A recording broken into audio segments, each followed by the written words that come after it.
आज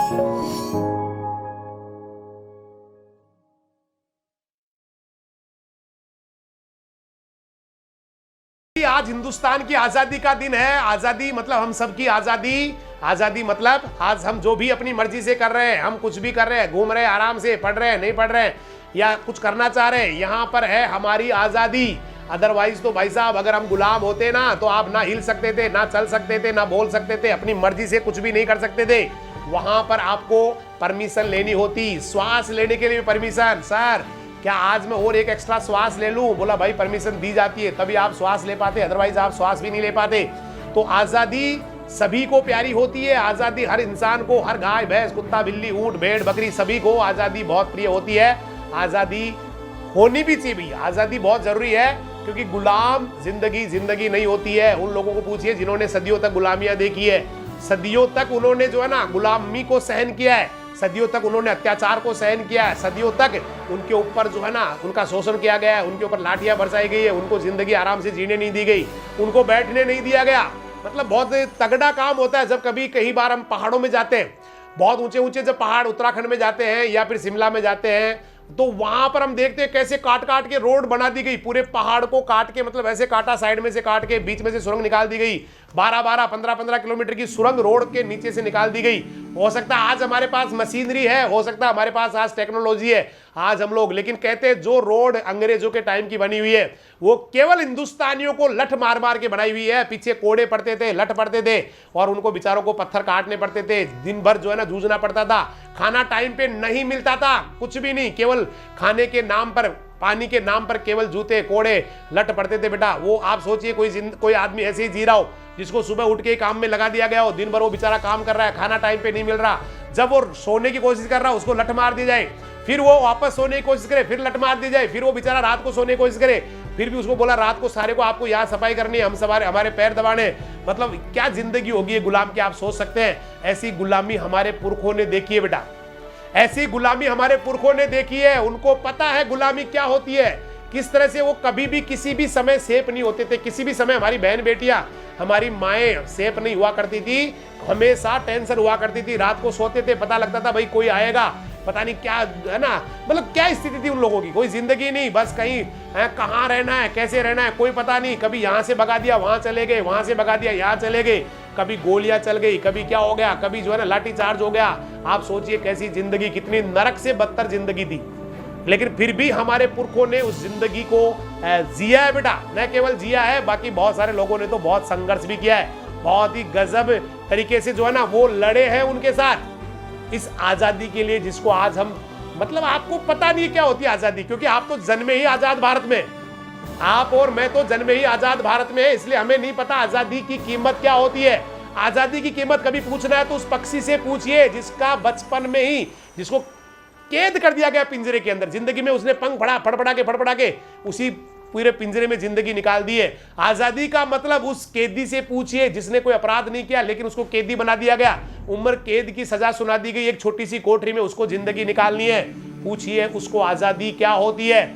आजादी का मतलब उस जानवर से पूछिए, उस पालतू पशु से पूछिए जो जिंदगी में स्वतंत्र विचरण करना चाहता है, लेकिन उसको बांध दिया गया बेड़ियों से, बांध दिया गया खूंटे से, उससे पूछिए आजादी क्या होती है। आजादी पूछिए बेटा उन गुलामों से। आज भी वर्ल्ड में बहुत सारे ऐसे कंट्री है जो गुलाम है दूसरों के, आज भी वो अपनी मर्जी की जिंदगी नहीं जी सकते, वो जानते हैं आजादी क्या होती है, वो जानते हैं आजादी या गुलामी का फर्क क्या होता है, गुलामी कितनी नारकीय होती है।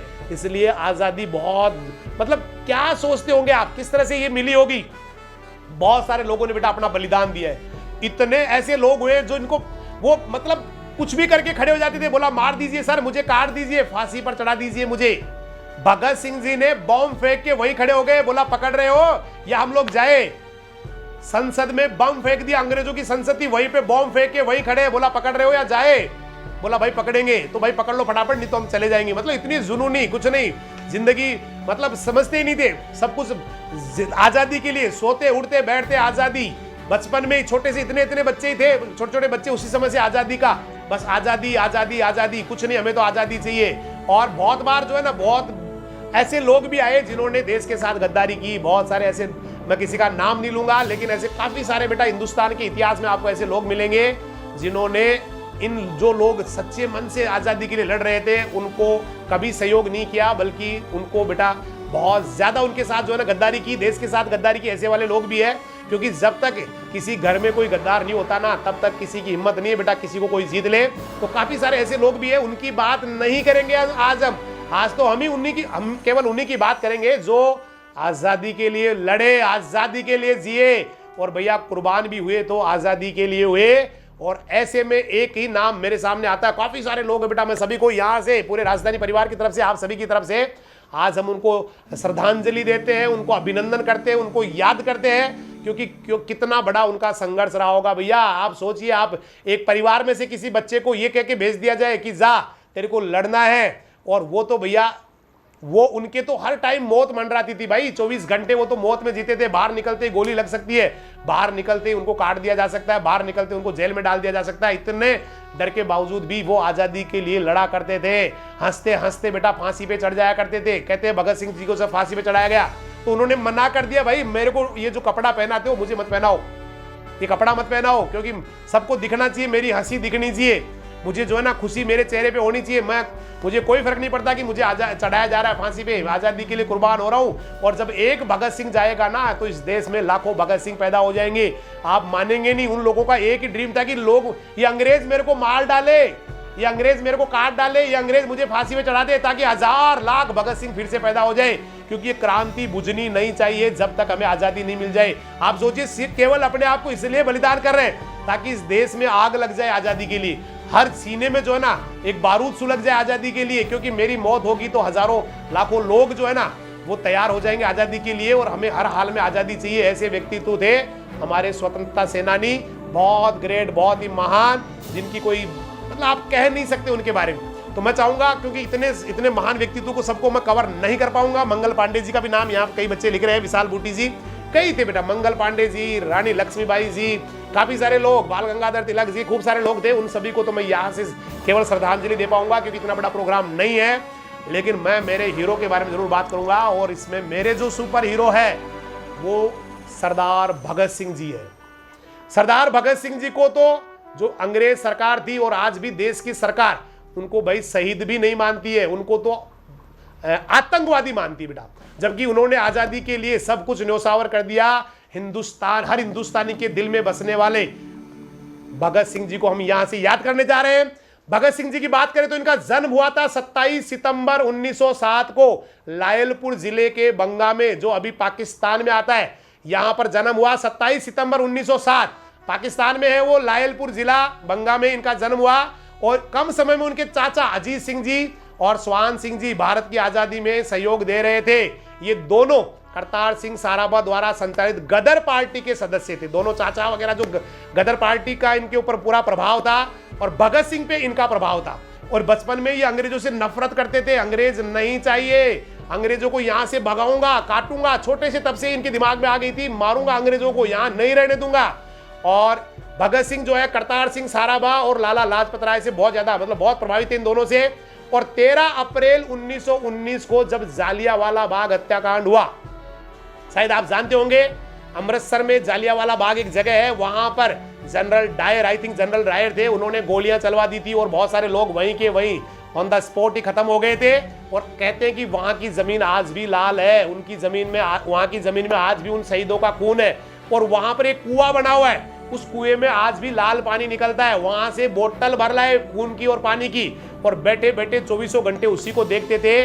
पता नहीं क्या दिमाग में उनके असर हो गया था कि मुझे जो है ना इन अंग्रेजों से बदला लेना है, इस जालियांवाला बाग का जो है ना बदला अंग्रेजों से लेना है। कैसे ये इतना बड़ा घिनौना अपराध कर सकते हैं। और लाहौर के नेशनल कॉलेज की पढ़ाई छोड़ के 1920 में महात्मा गांधी के द्वारा चलाया जा रहा अहिंसा आंदोलन, इसमें ये भाग लेने के लिए चले गए।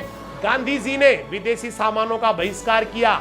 हालांकि गांधी जी के और इनके विचार नहीं मिलते थे, ये गरम दल के थे, गांधी जी नरम दल के थे। लेकिन फिर भी उनको पता था गांधी जी बहुत बड़ा हथियार है हिंदुस्तान के लिए, जहां आजादी मिल सकती है, इसलिए उन्होंने उनका पूरा सहयोग किया। 14 साल की उम्र में भगत सिंह ने सरकारी स्कूलों के कपड़े और पुस्तकें जला दी और गांव में इनके पोस्टर बटने लग गए, छपने लग गए। मतलब यहीं से क्रांतिकारी शुरुआत इनकी हो गई थी। तो महात्मा गांधी जी द्वारा जो चलाया जा रहा आंदोलन था उनमें इन्होंने सहयोग किया। उसके बाद में असहयोग आंदोलन चला, उसमें भी इन्होंने सहयोग किया। लेकिन 1921 में चोरा चोरी हत्याकांड हुआ था। उसके बाद में गांधी जी ने किसानों का साथ नहीं दिया, तो भगत सिंह पर इस बात का बहुत गहरा असर पड़ा और वो आगे चंद्रशेखर आजाद के नेतृत्व वाले गदर दल के हिस्सा बन गए। वो आगे अब बहुत ही ज्यादा आक्रोशित वाला जो दल था उनके साथ आ गए और चंद्रशेखर आजाद साहब के साथ मिलकर इन्होंने आंदोलन शुरू कर दिया। 9 अगस्त 1925 को शाहजहांपुर से लखनऊ के लिए 8 नंबर डाउन पैसेंजर से काकोरी नामक छोटे से स्टेशन पे इन्होंने अंग्रेजों का खजाना लूट लिया, क्योंकि इनको जरूरत थी खजाने की, इनको जरूरत थी पैसों की, तो अंग्रेजों का खजाना इन्होंने ट्रेन से लूट लिया और ये घटना कहलाती है काकोरी कांड। इतिहास में इसको काकोरी कांड के नाम से जाना जाता है। और यहाँ इस घटना में जो इनके साथ थे वो थे भगत सिंह जी थे ही, उसके साथ उनके साथ राम प्रसाद जी बिस्मिल थे, चंद्रशेखर आजाद थे और कई सारे दूसरे क्रांतिकारी थे। इन सब ने मिलकर अंग्रेजों का खजाना यहाँ लूट लिया गया था। और काकोरी कांड के बाद से अंग्रेजों ने हिंदुस्तान रिपब्लिक एसोसिएशन के क्रांतिकारी, जो इनका एसोसिएशन था, उनकी क्रांतिकारी जितने भी थे उनको पकड़ने का जो उनका जो धरपकड़ थी वो बहुत तेज कर दी थी। जगह जगह उन्होंने एजेंट लगा दिए, भाई किसी भी कीमत पे हमें भगत सिंह जी चाहिए, चंद्रशेखर आजाद चाहिए, सुखदेव जी चाहिए। लेकिन ये जैसे तैसे करके वहां से लाहौर निकल गए और उनके चाचा सरदार किशन सिंह जी ने उनके लिए खटाल खोल दिया, बोला भाई यही रहना है, दूध का व्यापार करना है, कहीं नहीं जाना है।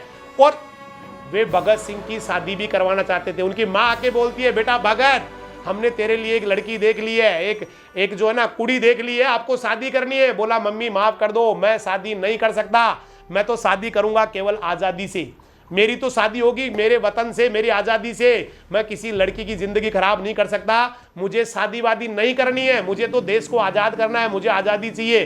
बस यही से उन्होंने वहां पर खुद भी वहां डेयरी पे थोड़े दिन रहे, वहां दूध पीते, दुनिया को पिलाते बस, लेकिन मजा नहीं आता था, उनको हर हालत में आजादी चाहिए थी। और जब भी मौका मिलता, कभी कभी ये मूवीज वगैरह चार्ली चैपलिन मूवीज भी देखने जाते थे। लेकिन भाई साहब मूवीज से चंद्रशेखर आजाद को बहुत बुरा लगता था, बोला मूवीज नहीं देखना, देश के लिए लड़ना है। और राजगुरु के साथ मिलकर 17 दिसंबर 1928 को एक अंग्रेज अफसर थे जेपी सेंडर्स, इनको गोली मार दी थी। इंतजार कर रहे थे बाहर और जैसे ही बाहर निकल के आए गोली मार दी। और चंद्रशेखर आजाद ने इनकी सहायता की थी यहाँ पर। और वहां से क्रांतिकारी साथी जो बटुकेश्वर दत्त है, इन लोगों ने वहां से गोली मारी और निकल गए। लेकिन उसके बाद में बटुकेश्वर की मदद से इन्होंने 8 अप्रैल 1929 को अंग्रेजों को केवल जगाने के लिए, मारने के लिए नहीं, उनको जगाने के लिए, क्रांति करने के लिए, केवल उनको एहसास दिलाने के लिए कि हम लोग क्या कर सकते हैं, उन्होंने असेंबली, सेंट्रल असेंबली में 8 अप्रैल 1929 को बॉम्ब फेंक दिया। बॉम्ब ही नहीं फेंका, उस चलती हुई संसद में बॉम्ब ही नहीं फेंका, वहां पर्चे भी फेंके कि अंग्रेजों चले जाओ यहां से, आपका यहां कोई काम नहीं है, ये हिंदुस्तान हिंदुस्तानियों का है। और वहीं पे खड़े रहे, भाई पकड़ लीजिए। इसके बाद में यहीं से उनको अरेस्ट कर लेते हैं। अरेस्ट करने के बाद में जेल में रहे, जेल में भी किताबें पढ़ना इनका शौक था, पढ़ते रहे। और कई सारे जो है स्टडीज का उन्होंने अध्ययन किया। उनका तो केवल किताबें एक ही पसंद होती थी, कभी रूस की क्रांति पढ़ते, कभी फ्रांस की क्रांति पढ़ते, कभी आयरलैंड की क्रांति पढ़ते कि कैसे हम आजादी ले सकते हैं। न जाने कितनी पुस्तक इन्होंने पढ़ी, बहुत बड़े वक्ता ये बन गए। और 2 अखबार भी इन्होंने संपादन किया, अकाली और कीर्ति, 2 अखबार भी निकाले। जेल में 2 साल तक रहे, लेख लिखते रहे, अध्यापन करते रहे। और आज भी उनका जो विचार है वो हमारे बीच है। उसके बाद हंसते हंसते फांसी पर चढ़ गए भाई, हंसते हंसते, है ना, हंसते से भूख हड़ताल भी की जेल में, 64 दिन तक भूख हड़ताल की, 64 दिन तक भूखे रहे। एक साथी ने, यतीन्द्र नाथ दास ने तो वहां भूख हड़ताल में अपने प्राण भी त्याग दिए। लेकिन हार नहीं मानना था, बस एक ही था कि हार नहीं मानेंगे। और 23 मार्च 1931 को, क्योंकि अंग्रेजों को पता था कि जिस समय उनकी फांसी का मुकर्रर समय था, उस समय अगर फांसी देंगे तो हो सकता है हिंदुस्तान में उबाल आ जाए, तो उन्होंने समय से ठीक पहले सुखदेव को, राजगुरु को और भगत सिंह तीनों को फांसी पे लटकाना तय कर लिया समय से पहले। और आखिरी बार जब मां से मिल रहे थे, तो मां से जब मिल रहे थे, आप बहुत हिल जाएंगे आप, तो मां ने जब भगत सिंह को देखा तो उनकी एक आंख में आंसू आ गया।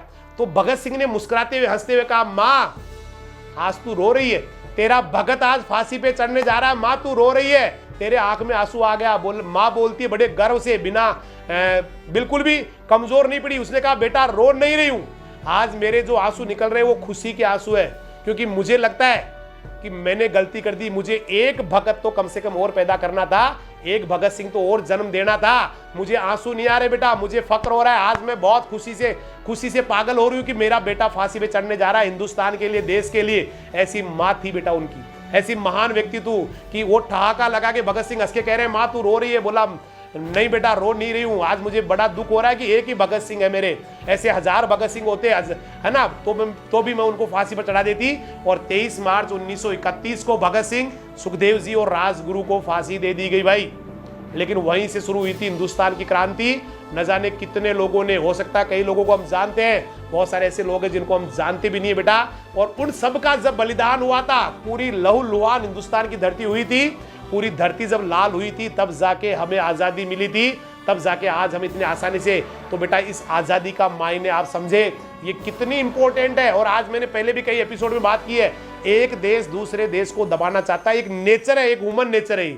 लेकिन जो बेचारे दब गए ना, जो दबे हुए हैं, जिनकी जो आज़ादी के लिए, आज भी कई देश है जो प्रदर्शन करते हैं आज़ादी के लिए, बहुत सारे ऐसे कंट्रीज है, हांगकांग जैसे, चाइना ने उसको जो है ना, जब अंग्रेज गए तो उसको चाइना को दे के चले गए, संभला के चले गए। आज भी वो अपनी आज़ादी के लिए रोजाना प्रदर्शन करते हैं, रोजाना लड़ते हैं, भिड़ते हैं। तो आज़ादी बहुत इंपॉर्टेंट है भाई, इसकी मायने समझे। और हिंदुस्तान के लिए बेटा क्या कर सकते हैं, ये भी अपना एक नैतिक दायित्व आप तय करें, नैतिक मूल्य तय करें, क्योंकि हिंदुस्तान आपका है बेटा, आपसे ही बना हुआ हिंदुस्तान है। और हमें हर समय याद रखना चाहिए, क्योंकि देश से बड़ा कुछ नहीं होता बेटा। मैंने एक पिछले एपिसोड में एक छोटा सा प्रसंग सुनाया था कि जापान में एक बच्चा होता है, जापान के लोग बहुत देशभक्ति होते हैं, हम भी बहुत देशभक्त है। लेकिन जापान की एक कहानी है, कहते हैं कि जापान में किसी एक बच्चे से पूछा गया कि बेटा आप दुनिया में सबसे ज्यादा किसकी इज्जत करते हो, तो उस बच्चे ने कहा मैं महात्मा बुद्ध की इज्जत करता हूं, दुनिया में सबसे ज्यादा हमारे भगवान की, हमारे ईश्वर की, हमारे परमपिता की इज्जत करता हूं। उस आदमी ने फिर से, उन्होंने क्वेश्चन किया कि बेटा कभी ऐसा हो जाए कि महात्मा बुद्ध ही सेना लेके और आपके जापान में आक्रमण करने के लिए आ जाए, आपके देश को के ऊपर आक्रमण करने के लिए आ जाए। उस बच्चे ने एक सेकंड नहीं लगाया, उसने कहा सर महात्मा बुद्ध के भी टुकड़े कर दूंगा, क्योंकि देश से बड़ा कुछ नहीं है, देश से बड़ा कोई दुनिया में हो नहीं सकता, देश तो सबसे बड़ा है भाई। ये भावना हर व्यक्ति के अंदर होनी चाहिए। और जरूरी नहीं है सीमा पे लड़के ही हम लोग देश की सेवा कर सकते हैं। हाँ, आज हम उन लोगों को भी सैल्यूट करेंगे जो सीमा पे खड़े हैं, जो -80 डिग्री पे खड़े हैं, जो आप सोच नहीं सकते वहां पर क्या टेम्परेचर, -80 सियाचिन है ना, इधर अपना 50, 52, 55 तक अपना जैसलमेर बीकानेर का चला जाता है, वहां पर वो लोग हमारे लिए 24 घंटे खड़े रहते हैं। उनको भी यहाँ से हम सैल्यूट करेंगे, उनको भी आज नमन करेंगे, उनको भी आभार व्यक्त करेंगे, उनको भी हम जय हिंद बोलेंगे, उनको भी धन्यवाद ज्ञापित करेंगे। राजधानी परिवार उनके लिए भी जो है उनको भी सैल्यूट करता है, क्योंकि उनकी वजह से ही हम लोग सुरक्षित है। वो कभी नहीं सोचते कि हम कहाँ खड़े हैं, उनको परिवार सब बाद में याद आते हैं। कोई मतलब याद क्या आते हैं, कभी वहां जाने के बाद में केवल उनको एक ही चीज याद रहती है, मेरा वतन, मेरा हिंदुस्तान। और बहुत सारे ऐसे लोग हैं भाई जो एक अकेले घायल होने के बाद में भी दुश्मनों को 100 को 200 को 500 को मार के ही चले गए। ऐसे बहुत सारे लोग हैं, उनको भी हम राजधानी परिवार यहाँ से सैल्यूट करता है। और आज़ादी, देश की आज़ादी आज बहुत ही मतलब पर चरम पे।